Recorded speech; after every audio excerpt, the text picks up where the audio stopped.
Chers téléspectateurs, bonsoir. Bienvenue à ce nouveau numéro de votre émission La Minute DGID, aujourd'hui consacrée aux redevances domaniales. La redevance domaniale est encadrée par la loi portant code du domaine de l'État. La redevance domaniale peut être définie comme la contrepartie de l'occupation du domaine de l'État.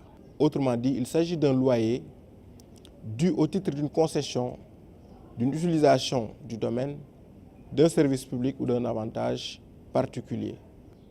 Pour ce qui est du domaine public, la justification est tirée de son caractère imprescriptible et surtout inaliénable.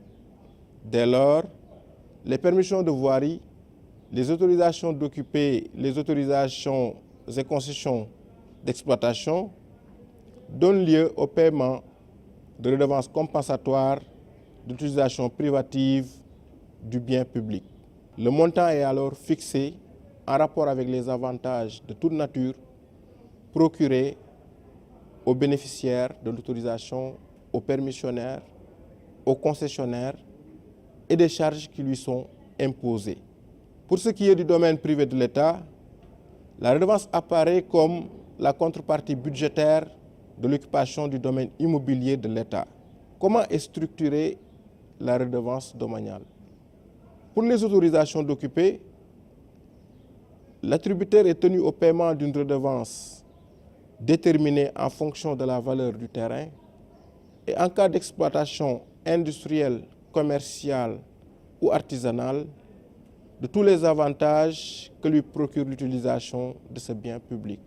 Pour ce qui est des baux ordinaires et emphytéotiques, la redevance apparaît comme un loyer dû annuellement d'avance et révisable.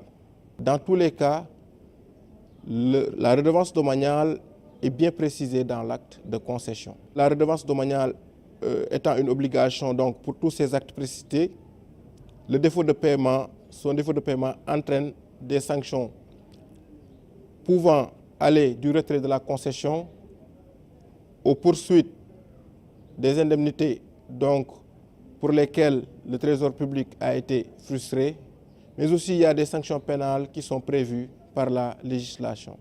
Chers téléspectateurs, la Direction générale des impôts et des domaines DGID a coutume de rappeler aux titulaires de baux, d'autorisation d'occuper ou de permis d'occuper, des dépendances du domaine public ou du domaine privé de l'État, que les redevances dues à ce titre doivent être acquittées annuellement et de façon spontanée auprès des chefs des bureaux des domaines territorialement compétents. La DGID invite donc les redevables de redevances domaniales au civisme qui se traduit par le paiement de la contrepartie due à la collectivité publique pour l'utilisation à titre privatif d'un bien public. C'était tout, chers téléspectateurs, pour ce numéro de la Minute DGID consacrée aux redevances domaniales. Nous vous remercions de l'avoir suivi et vous donnons rendez-vous très prochainement pour un autre numéro.